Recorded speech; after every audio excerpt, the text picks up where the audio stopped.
So let's talk about one more thing in Canto 10, lines 13 through 16. It's the graveyard all round here of Epicurus and his followers who say soul dies with the body. So there seems to have been a presence in 13th and 14th century Italy of people who identify as Epicurean.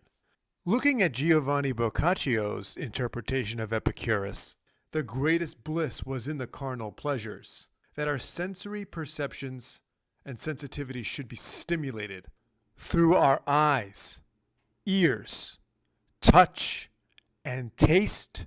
We should pursue sensory ecstasy. Now, the Ellis footnote says that that's not at all what Epicurus stood for, that he's actually a Stoic who believes in abstinence and hermitic living. Now, he certainly did advocate withdrawal from society. His doctrine teaches us to appreciate the freely given pleasures in life. So let us take two hypothetical individuals so we can understand Epicurus. The first is the person who declines pleasures, the person who's tempted with pleasures and says no. When you reject a sensation, Epicurus says this in Principal Doctrine number 25. If on each occasion, instead of referring your actions to the end of nature, you turn to some other nearer standard when you are making a choice or an avoidance, your actions will not be consistent with your principles. Acting on anything other than your natural impulses will lead you to inconsistent behavior. That is what he's saying. And what he means by this is when you deny your natural impulses, you're doing it for a reason. And what is that reason likely to be? It's likely to be the exigencies of society. Epicurus says this in the fragments of his exhortations. The disturbance of the soul cannot be ended, nor true joy created, either by the possession of the greatest wealth or by the honor and respect in the eyes of the mob. So that's what he means by nearer standard. Approval in the eyes of society. In Epicurus' opinion, the end result of that behavior is clear from a couple of those lines. Your soul will be disturbed, and your behavior will be inconsistent with your principles. And your discomfiture will be doubled, because you will ultimately not only act in contrast to your actual nature, but you will be destined to contravene society's morality as well, and afflict yourself with the guilt of that transgression. You will be doubly troubled. You will hate society for the pleasures you deny yourself, and you will hate yourself for your transgressions against the morality of society. The other type of person who he's addressing is the type of person who pursues pleasures that they cannot obtain. Principal Doctrine number 26 refers to physical sensations which are hard to procure, and in Principal Doctrine number 30, when the effort is intense, such pleasures, he says, are due to idle imagination. This means that Epicurean advice is twofold, that we should acquiesce to the sensual pleasures which are offered, and, alternatively, give up on the pursuit of pleasures which require too much effort and are hard to procure. They're not really a pleasure if you're putting that much effort in and you're wasting your time in life.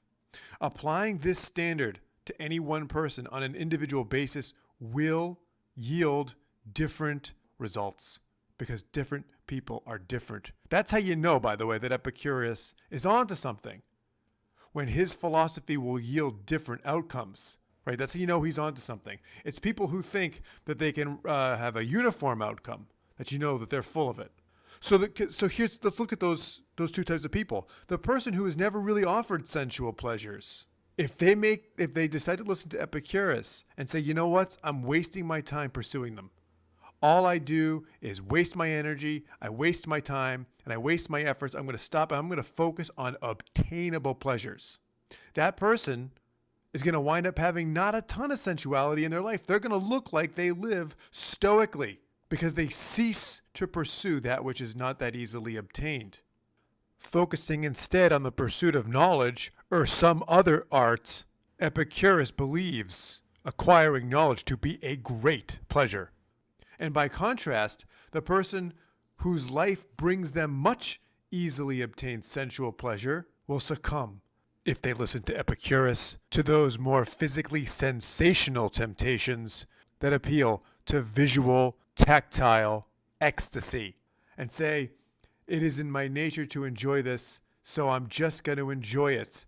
That person will have a different end result listening to the exact same advice. Succumb to the pleasures that are easily obtained. Forget about the pleasures that are difficult to obtain.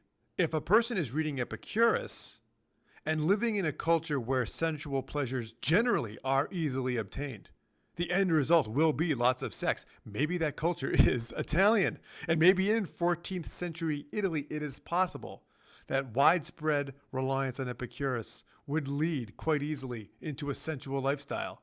People read it, they say, oh, sure, I'll say yes. So that's Italy, though. If you were to follow Epicurus in modern America, certainly as a man, I think it would lead to many men going to their grave as virgins.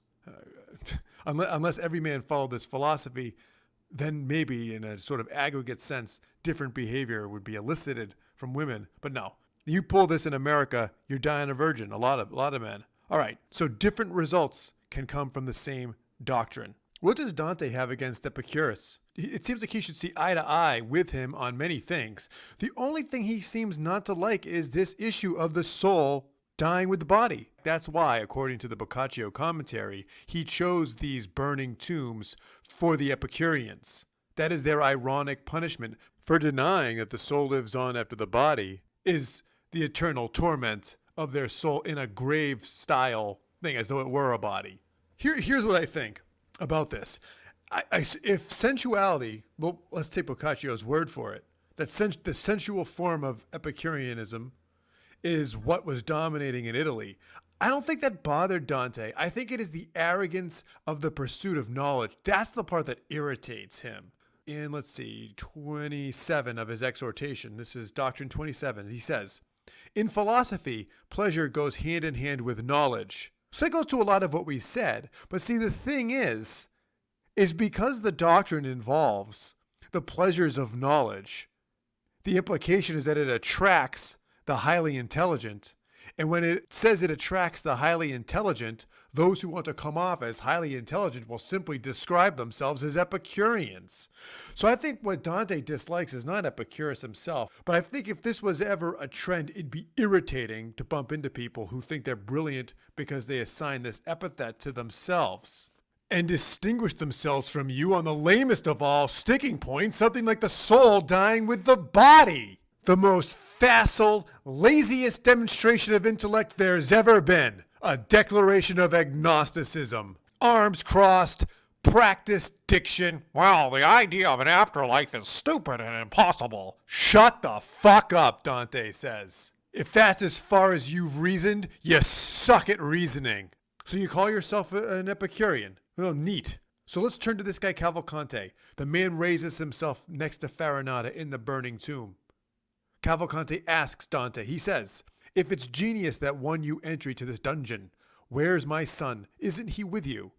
To which Dante says, I'm not here on my merits. That one waiting there guides me, I hope, to one your Guido spurned.